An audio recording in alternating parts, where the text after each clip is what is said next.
Hello दोस्तों, जैसा कि हमने पिछले एपिसोड में देखा था कि शी हाओ एक अलग सी ही जगह पे आ जाता है जहाँ पे उसके सामने कई सारे कफिन्स होते हैं इमॉर्टल्स के। और साथ में उन कफिन्स के बीच में एक मिस्टीरियस सा जेड बॉक्स होता है जिसे देख करके शी हाओ तुरंत उसके करीब जाता है और अपनी हेवनली स्वॉर्ड को समन करता है और तुरंत अपने इमॉर्टल आर्मर को अपनी बॉडी पे पहन करके रेडी हो जाता है उस इमॉर्टल जेड को हासिल करने के लिए। मेरे प्यारे दोस्तों, इस एपिसोड को स्टार्ट करने से पहले मैं अपने व्यूवर्स और जिन प्यारे भाइयों ने मेरी पिछली वीडियो पे कमेंट किया है, मैं उन सबको तहे दिल से धन्यवाद कहना चाहता हूं। और साथ में मेरे 82% ऐसे व्यूवर्स हैं जो कि मेरी वीडियो को देखते तो ज़रूर हैं बट मेरे चैनल को सब्सक्राइब नहीं कर रहे हैं। मैं आप सबसे विनती करता हूं, प्लीज़ मेरे चैनल को सब्सक्राइब करके हमें सपोर्ट करें और इस वीडियो का लाइक गेम 1 के जल्द से जल्द कंप्लीट कर दें। तो इस एपिसोड की स्टार्टिंग में हमें शी हाओ को दिखाया जाता है जो कि इमॉर्टल आर्मर को पूरी तरीके से पहन लेता है और वो अब पूरी तरीके से तैयार था उस जेड को हासिल करने के लिए। वो जैसे ही अपना हाथ बढ़ाता है और उस जेड को खींचने की कोशिश करता है तभी वो जेड शेक करने लगता है और शी हाओ को उठा के काफ़ी तेज़ी से पीछे फेंक देता है। और तभी वहाँ पे फेरी की आवाज़ आती है और वो शी हाओ से कहती है, अगर तुम्हें ये जेड बॉक्स चाहिए तो इसके लिए तुम्हें प्रूव करना होगा कि तुम इस जेड बॉक्स के लिए क्वालिफाई हो। जिसे सुनकर के शी हाओ काफ़ी ज़्यादा हैरान होता है। तभी उन सारे कफिन्स में से एक मिस्टीरियस फायर निकल करके बाहर आती है जो कि सीधा शी हाओ के ऊपर जाके अटैक करने लगती है। ये वही मिस्टीरियस फायर होती है जो कि इससे पहले शी हाओ ने देखा था कि उस फ्लेम इमॉर्टल को भी इसी मिस्टीरियस सी फायर ने जला करके राख कर दिया था। और तभी शी हाओ के चारों तरफ वो मिस्टीरियस सी फायर घूमने लगती है और शी हाओ के सामने एक कोल्ड ड्रम समन होता है जिसे देख करके शी हाओ काफ़ी हैरान होता है। तभी एक धमाके के साथ शी हाओ सीधा उस कोल्ड्रम के अंदर आ जाता है। तभी शी हाओ उस जाइंट से कोल्ड्रम को देखते हुए कहता है कि लगता है कि ये फेरी मुझे यहाँ पे रिफाइन करने की कोशिश कर रही है मगर ये कर पाना इसके लिए नामुमकिन है।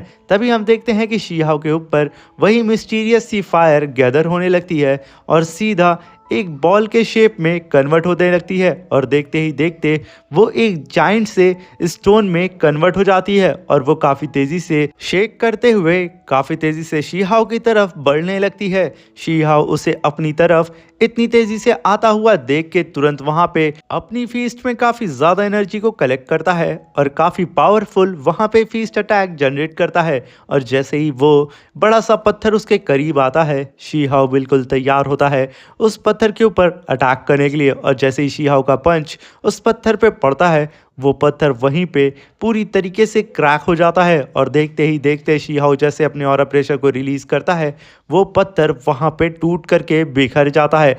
उस पत्थर के ब्लास्ट होते ही शी हाओ के ऊपर लावा काफ़ी तेज़ी से गिरना स्टार्ट हो जाता है जिसे देख करके शी हाओ अब पूरी तरीके से कंफर्म हो चुका था कि ये फेरी अब उसे रिफाइन करना चाहती है। और तभी शी हाओ अपने चारों तरफ स्पिरिचुअल शील्ड बना करके खुद को उस लावा से प्रोटेक्ट करने के लिए बिल्कुल तैयार हो चुका था मगर वो लावा लगातार शी हाओ के ऊपर गिर रहा होता है और शी हाओ ऑलरेडी एक क्वाड्रम के अंदर होता है। तभी शी हाओ तुरंत वहाँ पे गॉडेस लियो की पावर को समन करता है जिसकी वजह से वहाँ पे एक जाइंट सा ट्री आ जाता है और उस ट्री के ऊपर खड़ा हो जाता है। वो ट्री अब शी हाओ को पूरी तरीके से प्रोटेक्ट कर रहा होता है। और तभी शी हाओ अपनी डिवाइन स्वॉर्ड को समन करता है और अपनी डिवाइन स्वॉर्ड से काफ़ी powerful laser beam attack generate करता है और उस जाइंट से कोट्रम के हर एक कोने पे अपनी स्वॉर्ड से अटैक करना शुरू कर देता है। वो पूरी तरीके से उस कोट्रम को फाड़ करके रख देता है और तभी एक धमाके के साथ शी हाओ तुरंत उस कोट्रम से बाहर आ जाता है। यहाँ पे उस फेरी का कोट्रम पूरी तरीके से डिस्ट्रॉय हो चुका था और तभी हम शी हाओ को बाहर आता हुआ देखते हैं जो कि अपने अब नॉर्मल फॉर्म में आ रहा होता है। वो अपने ऊपर से इमॉर्टल आर्मर को निकाल रहा होता है और उसके हाथ में वही मिस्टीरियस सा जेड बॉक्स होता है। और तभी शी हाओ उस जेड बॉक्स को खोलने के लिए काफ़ी कोशिश करने लगता है मगर वो यहाँ पे अपनी पावर कितनी भी यूज़ कर लेता वो उस जेट बॉक्स को ओपन नहीं कर पा रहा होता है। तभी शिहाओ कहता है कि मैं तो इस समय late stage true god realm पे हूँ और साथ में मैंने गॉडेस लियो की निर्वाणा टेक्निक को भी कल्टीवेट किया है, फिर भी भला मैं इस जेट बॉक्स को क्यों नहीं खोल पा रहा हूँ। मुझे तो लगा था कि मैं अपना ब्रेक थ्रू करने के बिल्कुल करीब हूँ, बट मुझे अब ऐसा नहीं लगता है। तभी शिहाओ देखता है कि वो सारे के सारे कफन वहां पे शेक होने लगते हैं और उसके अंदर से वही मिस्टीरियस सी फायर रिलीज होना स्टार्ट हो जाती है, जो कि सीधा स्काई की ओर जा रही होती है, जिसे देख के शिहाओ तुरंत उस जेट बॉक्स को अपनी स्पेस रिंग में रखता है और तुरंत उन सारे बॉक्स को ऑब्जर्व करने लगता है कि आखिर इन सारे कॉफिन बॉक्स के साथ क्या हुआ है। तभी शिहाओ की नज़र उन कॉफिन बॉक्स के अंदर पड़ती है, क्योंकि शिहाओ यहाँ देखना चाहता था कि आखिर इसके अंदर बॉडी थी जो वो कहाँ गई। मगर तभी शिहाओ देखता है कि इसके अंदर तो अब कोई बॉडी है ही नहीं, बल्कि इसके अंदर तो डिवाइन ट्रेजर्स पड़े हुए हैं, जिसमें से एक सुप्रीम बुक ऑफ ताऊ और मिस्टीरियस फेरी जेड, ये दोनों ही चीज एंशियंट टाइम से बिलोंग करती है। आखिर सडन ये यहाँ कैसे आ गई? इस सारे कफन्स में तो डेड बॉडी थी उन इमॉर्टल्स की। तभी शिहाओ तुरंत उन कफन्स के पास आता है और तुरंत उसे खोलने के लिए पूरी तरीके से तैयार हो जाता है और कहता है कि फाइनली मेरे हाथ तो लॉटरी लग गई है। ये कहते ही वो शिहाओ अपनी पूरी पावर लगा करके उस कफन के ढक्कन को खोलने की कोशिश कर रहा होता है, मगर बेचारा जिस तरीके से उस जेट बॉक्स को नहीं खोल पा रहा होता है, उसी तरीके से शिहाओ यहाँ पे इस मिस्टीरियस से कॉफिन को भी अपनी पूरी पावर लगाने के बाद भी नहीं खोल पाता है। तभी वो काफ़ी पावरफुल पंच सीधा उस कफन के ऊपर करता है। उस कफन पे एक शील्ड लगी होती है, जिसकी वजह से शिहाओ सीधा पीछे जा करके फेंका जाता है। यहाँ पे शिहाओ को समझ में आता है कि वो फोर्सफुली इन कफन्स को नहीं खोल सकता है, और तभी वहाँ पे वो रोज वैली वाला कल्टीवेटर और वो ब्लैक कल्टीवेटर वो दोनों भी वहाँ पे आ चुके होते हैं। मगर शिहाओ को उन लोग के बारे में ज़रा सा भी नहीं पता चलता है। वो लगातार उन सारे कफन्स को खोलने की कोशिश कर रहा होता है, मगर वो यहाँ पे एक भी कफन को खोल नहीं पाता है। वो यहाँ जितनी भी कोशिश करता वो बार बार फेल हो रहा होता है, जिसे देख करके रोज वैली वाला कल्टीवेटर कहता है कि शिहाओ तो यहाँ पे सबसे पहले आया था, इसे ऑलरेडी कई सारे ट्रेजर्स मिल चुके होंगे, मगर फिर भी ये यहाँ पे और भी ज़्यादा ट्रेजर्स को हासिल करने की कोशिश कर रहा है। आखिर इसके अंदर कितनी ज़्यादा लालच भरी है। तभी वहाँ पे एक कफन बहुत तेज़ी से शेक करने लगता है और उसके अंदर से वही डिवाइन ट्रेजर काफ़ी तेज़ी से निकलता है और उस डिवाइन ट्रेजर को लेने के लिए शिहाओ दौड़ पड़ता है, मगर वो डिवाइन ट्रेजर शिहाओ के साइड से गुजर के सीधा उस रोज वैली वाले कल्टीवेटर के पास चला जाता है, जिसे देख के शिहाओ कहता है कि आखिर तुम लोग कब आए। तभी वो रोज वैली वाला कल्टीवेटर कहता है कि जब तुम यहाँ पे इन सारे बॉक्स को खोल रहे थे तभी हम यहाँ पे आ चुके हैं। तभी शिहाओ कहता है कि आखिर ये ट्रेजर तुम्हें कैसे मिले। तभी वो रोज वैली वाला कल्टीवेटर कहता है कि मुझे ऐसा लगता है कि ये ट्रेजर्स अपने लॉट को खुद से ही सेलेक्ट करते हैं, इसी वजह से शायद ये ट्रेजर्स मुझे मिल गए हैं। मगर साथ में मुझे ये एंशिएंट बुक तो कुछ समझ में नहीं आ रही है, मगर हाँ ये मिस्टीरियस फेरी जेड मेरी कल्टीवेशन से ही बिलोंग करता है, इसलिए मैं इसे अच्छे से कल्टीवेट कर सकता हूँ और इस बुक के बारे में मैं बाद में जान जाऊँगा। ये कह करके वो सीधे उन दोनों ही डिवाइन ट्रेजर को रख लेता है। तभी एक और बॉक्स चेक करता है। शिहाओ को लगता है कि अब तो उसे कुछ मिलेगा, मगर वहाँ से भी डिवाइन ट्रेजर निकलता है और सीधा उस ब्लैक वाले कल्टीवेटर के पास चला जाता है, जिसे देख के शिहाओ का तो एकदम दिमाग घूम जाता है और वो कहता है हद होती है, मैं तो यहाँ सबसे पहले आया था और मुझे यहाँ कुछ भी नहीं मिला है। तभी रोज वैली वाला कल्टीवेटर कहता है कि जरूरी थोड़ी ना है कि ये एंशिएंट अपॉर्चुनिटी किसी एक ही इंसान के लिए हो, वैसे मुझे लगता है ये हर किसी के लिए है जो भी इसके लायक होगा। जिसे सुनकर के शिहाओ कहता है तो तुम्हें लगता है कि मैं इसके लायक नहीं हूँ। और तभी रोज वैली वाला कल्टीवेटर कहता है कि ऐसा मैंने कब कहा, तुम इसके लायक नहीं होते तो तुम सबसे पहले यहाँ पे नहीं आते। बस ये जो चीज़ें हैं वो अपने लॉर्ड को खुद से ही चूज करती हैं, इसलिए सही टाइम का वेट करो, तुम्हें भी कोई ना कोई डिवाइन ट्रेजर तो मिल ही जाएगा। तभी शिहाओ वहाँ पे रोज वैली वाले कल्टीवेटर से कहता है कि भाई तुझे ऐसा क्यों लगता है कि मैं अनलकी हूँ, मुझे तो ऐसा लगता है कि ज़रूर यहाँ का जो सबसे ज़्यादा पावरफुल वाला ट्रेजर होगा ना वो मेरे ही हाथ लगने वाला है। तभी वो रोज वैली वाला कल्टीवेटर शिहाओ को देख के तुरंत मुस्कुराते हुए कहता है कि इसके लिए मैं तो तुम्हें आगे के लिए शुभकामनाएं देना चाहता हूँ। तभी शिहाओ कहता है कि हाँ ठीक है, मैं तो ग्रेट हुई। और तभी शिहाओ इधर उधर और भी सारे कफन्स की ओर देखने लगता है और तभी उसके फ्रेंड भी वहाँ पे आ जाते हैं। और तभी लॉन्ग आगे बढ़ के कहता है कि ब्रदर शिहाओ, आप तो यहाँ सबसे पहले आए थे, आपको तो यहाँ पे कई सारे ढेरों ट्रेजर्स मिल चुके होंगे। तभी शीहाओ वहाँ पे बोलता है कि हाँ हाँ मुझे मिल चुके हैं, बस मैं और भी ट्रेजर्स को ढूंढने के लिए इधर उधर घूम रहा था, क्योंकि मैं अभी सही तरीके से डिसाइड नहीं कर पाया हूँ कि मैं कौन से ट्रेजर्स को यहाँ से उठा करके लेके जाऊँ। जिसे सुन करके लॉन्ग काफ़ी ज़्यादा खुश होता है और वो भी इधर उधर देखने लगता है। और तभी शीहाओ के पास तुरंत हुआंग आता है और हुआंग आकर के तुरंत कहता है कि ब्रदर शीहाओ, आपको पता है बाहर एंशियंट बैटल फील्ड के ऊपर वो जो आउटसाइड वर्ल्ड का पोर्टल था ना, वो पूरी तरीके से ओपन होने ही वाला है। कुछ देर में वो पोर्टल ओपन हो जाएगा, इसलिए आप भी जल्दी से यहाँ पे कई सारे ट्रेजर्स को उठाइए और यहाँ से हम लोग जल्दी से जल्दी निकल जाते हैं, क्योंकि वो सब के सब आपको ही मारने के लिए यहाँ पे आने वाले हैं। जिसे सुनकर के शीहाओ कहता है ठीक है कोई बात नहीं, हम जल्दी से जल्दी यहाँ निकल जाएंगे। तभी दो कफन्स और खुलते हैं जो कि सीधा लॉन्ग और हुआंग के पास आकर के गोल गोल घूमने लगते हैं और वो लोग यहाँ पे लॉन्ग और हुआंग को अपना लॉर्ड सेलेक्ट कर लेते हैं। तभी हुआंग कहता है कि ब्रदर शीहाओ, मुझे नहीं पता था कि ये इतना आसान होने वाला है कि मुझे यूं चुटकी बजाते ही एंशियंट ट्रेजर्स मिल जाएंगे। तभी लॉन्ग बाहर जाने के लिए निकल जाता है और तभी हुआंग भी ब्रदर शीहाओ को बाय बोल करके चला जाता है कि हम अब आपसे बाहर मिलेंगे। तभी शीहाओ कहता है कि सच में यहाँ पे मेरे साथ अनफेयर हो रहा है, मैं यहाँ पे सबसे पहले आया हूँ और मुझे यहाँ पे कुछ भी नहीं मिला है। इस जगह को बनाने वाला ना बहुत ही बेकार क्रिएटर था। तभी शीहाओ कहता है कि अरे हाँ, मुझे तो एक जेड बॉक्स मिला है ना, शायद वही इस पूरी जगह का सबसे ज़्यादा पावरफुल जेड हो। तभी शीहाओ देखता है कि एक कल्टीवेटर आकर के एक कफन के पास खड़ा हो जाता है और उसे देख करके काफ़ी फोर्सफुली ओपन करने की कोशिश कर रहा होता है, जिसे खड़ा होकर के चुपचाप शीहाओ देख रहा होता है, जहाँ पे वो कल्टीवेटर लगातार अपनी पावर को यूज़ करके उस कफन को खोलने की कोशिश करता है और कहता है कि कैसे भी करके मैं इस इमॉर्टलिटी को हासिल करके रहूँगा।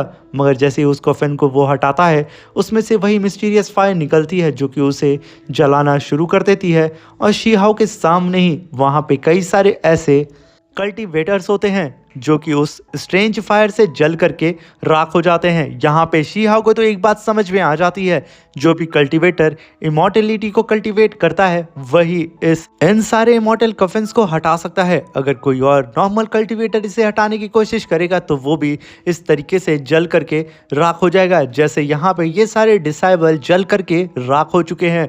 और तभी शीहाओ और भी सारे कल्टीवेटर्स की ओर देखने लगता है और साथ में कहता है चलो, यहाँ पे जिसने भी इस चीज़ को बनाया है उसने मेरे लिए तो ये अच्छा किया कि मैं यहाँ पे अभी तक जिंदा बचा हुआ हूँ।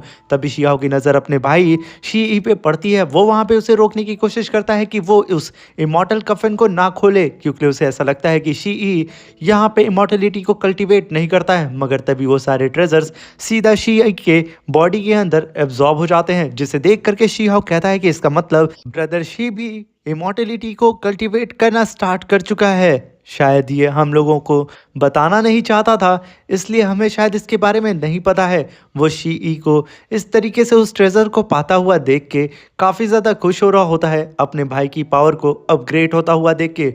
तभी दो कफन्स और खुलते हैं और उसके अंदर से ट्रेजर्स बाहर आते हैं जो कि सीधा शीहाओ के बगल से गुजरते हैं। शीहाओ तुरंत उन दोनों ट्रेजर्स को भी पकड़ने की कोशिश करता है, मगर वो भी ट्रेजर उसके हाथ से निकल जाते हैं। अब यहाँ पे शीहाओ का तो माथा एकदम घूम चुका था और जब शीहाओ देखता है कि वो ट्रेजर किसे मिले हैं, उसके सामने गू तियांग होता है, जिसे देख करके शीहाओ का दिमाग एकदम गर्म हो चुका था। वो देख के गू तियांग को कहता है कि मैं यहाँ पे इन सबको ये ट्रेजर्स ले जाने दूंगा, मगर सिवाय तुम्हारे। ये कहकर के वो काफ़ी तेज़ी से सीधा गू तियांग की ओर बढ़ने लगता है और शीहाओ को इतनी तेज़ी से अपनी तरफ आता हुआ देख करके गू तियांग की हालत ख़राब हो जाती है। और तभी शीहाओ काफ़ी पावरफुल वहाँ पे फीस्ट अटैक जनरेट करता है और सीधा गू तियांग की बैली में एक काफ़ी पावरफुल फीस्ट अटैक दे मारता है, जिसकी वजह से बेचारा गू तियांग फिर से काफ़ी ज़्यादा घायल होकर पीछे जा कर के गिर जाता है। और तभी शीहाओ उसके वो दोनों ही ट्रेजर को हासिल करने की कोशिश करता है, मगर वो दोनों ही ट्रेजर ज़मीन के अंदर जाके सीधा गू तियांग के बॉडी के अंदर चले जाते हैं। और तभी हम देखते हैं कि वो दूसरा ट्रेजर आखिर किसे मिला है। जब शीहाओ देखता है तो उसे पता चलता है दूसरा ट्रेजर तो निंग चुआन को मिला है। निंग चुआन तुरंत उस ट्रेजर्स को लेके वहाँ से भागने लगता है और उसके पीछे पीछे गू तियांग भी तुरंत वहाँ से भागने लगता है। तभी उन लोग को भागता हुआ देख के शीहाओ कहता है कि तुम जैसे चूहों को क्या लगता है कि तुम लोग यहाँ से भाग सकते हो? ये कह करके शी हाओ तुरंत उस इमॉर्टल कफन को उठाने की कोशिश करने लगता है, जहाँ पे शी हाओ को अब काफ़ी ज़्यादा दिक्कत होने लगती है। इसलिए वो तुरंत अपने ऑरा प्रेशर को रिलीज़ करता है और कहता है कि मैं इस कफन से ही उन लोग का सर फोड़ने वाला हूँ। ये कह करके वो अपनी पूरी जान लगा करके उस इमॉर्टल कफन को उठाता है और अपने एक हाथ से उठा करके सीधा उन लोग की तरफ दौड़ पड़ता है और काफ़ी तेज़ी से सीधा उस इमॉर्टल कफन को उठा के उन लोग की तरफ फेंक देता है। यहाँ पे वो इमॉर्टल कफन इन लोग को लगता उससे पहले ही वो दोनों ही बच करके काफ़ी तेज़ी से उड़ करके वहाँ से निकल जाते हैं। जस्ट वो यहाँ पे बाल बाल बचे होते हैं इस इमॉर्टल कफन से। और तभी हम देखते हैं कि निंग चुआन तुरंत उस गेट के बाहर आकर के कहता है कि शी हाओ कमीने कहीं के ये हिसाब किताब हम जल्द ही पूरा करेंगे, बस तू मेरा इंतज़ार करना। तभी हम अंदर शी हाओ को देखते हैं जो कि कहता है कि भाई तू बाद में क्यों हिसाब किताब पूरा करेगा, आज ही हम सारे हिसाब किताब को यहाँ पे निपटा लेते हैं ना। ये कह करके शी हाओ तुरंत उस इमॉर्टल कफन को अपनी स्पेस रिंग के अंदर रख लेता है और काफ़ी तेज़ी से उड़ता हुआ सीधा उस निंग चुआन और गूतियान के पीछे लग जाता है, जहाँ पे वो दोनों ही काफ़ी तेज़ी से उड़ते हुए बाहर की ओर भाग रहे होते हैं। और तभी हम देखते हैं कि वो दोनों ही सीधा उस एंशिएंट अरीना के पास आके खड़े हो जाते हैं और कहते हैं कि शी हाओ तू मेरे हाथ से मरेगा। तभी निंग चुआन की नज़र आसमान में पड़ती है और वहाँ पे वो एक पर्पल कलर का ड्रैगन देखता है, जिसे देख के निंग चुआन कहता है कि ये तो डीमन ड्रैगन सेक्ट है, वो आखिर यहाँ क्यों आने वाला है? नहीं, वो लोग यहाँ पे शी हाओ की जान लेने के लिए और साथ में हम सबसे ट्रेजर छीनने के लिए तो नहीं आ रहे हैं। तभी वो गूतियान से कहता है कि जल्दी से यहाँ से भागो, उससे पहले ये डीमन ड्रैगन सेक्ट वाले यहाँ आ जाएं। ये कहते ही वो दोनों ही एक दूसरे की ओर देखते हैं और वहाँ से तुरंत भाग जाते हैं। और तभी तुरंत वहाँ पे शी हाओ उस लाइट गेट से बाहर आता है और उसके पीछे पीछे उसके सारे दोस्त भी आ जाते हैं। और तभी शी हाओ की नज़र नीचे पड़ती है और वो देखता है कि उस इमॉर्टल अरीना को पूरी तरीके से एक स्पिरिचुअल शील्ड घेर रही है, जिसे देख करके जितने भी वहाँ कल्टीवेटर होते हैं उनकी हालत ख़राब हो जाती है। और तभी स्काई में 6 पोर्टल अपीयर होते हैं, जो कि नीचे आते हुए 6 कल्टीवेटर कहते हैं कि हमें यहाँ सिर्फ शी हाओ को जान से मारना है, क्योंकि हमारे डीमन ड्रैगन सेक्ट के लॉर्ड ने हमें ये आदेश दिया है। और जितने भी जूनियर हैं वो लोग तुरंत अपने सारे के सारे ट्रेजर्स को यहाँ पे हमारे हवाले कर दें, तो हो सकता है कि हम उनकी जान को यहाँ पे बख्श देंगे। तभी शी हाओ उन लोग को देख करके कहता है कि तुम लोग सच में एक नंबर के वेस्ट हो, तुम्हारे अंदर इतना भी दम नहीं है कि तुम लोग इस एंशिएंट इमॉर्टलिटी को हासिल कर सको। तुम लोग यहाँ पे जितने भी कल्टीवेटर हैं उनसे चीज़ें छीन करके इमॉर्टलिटी को हासिल करने की कोशिश करना चाहते हो, मगर मेरे रहते हुए ऐसा नहीं हो सकता है। और रही बात तुम्हारे लॉर्ड की, जो कि मुझे मारना चाहता है, उसे यहाँ पे आना चाहिए था, ना कि तुम जैसे 2 कौड़ी के नमूनों को यहाँ पे मेरा शिकार करने के लिए आना चाहिए था। तुम लोग किसी भी तरीके से वर्दी नहीं हो कि तुम लोग मुझसे फाइट कर सको। और इसी के साथ हमारा ये शानदार सा एपिसोड खत्म हो जाता है। मेरे प्यारे दोस्तों, अब मिलते हैं इसके नेक्स्ट एपिसोड में। तब तक के लिए अपना ख्याल रखें, सावधान रहें और इस वीडियो का लाइक एम है 1000, जो कि प्लीज़ जल्दी से कंप्लीट कर दें और मेरे 10,000 सब्सक्रिप्शन को भी जल्दी से जल्दी कंप्लीट कर सकें। और कमेंट ज़रूर करिएगा, जिसे देख करके हमें मोटिवेशन मिलती है कि हम जल्द से जल्द आप लोगों के लिए नेक्स्ट वीडियो को अपलोड करें।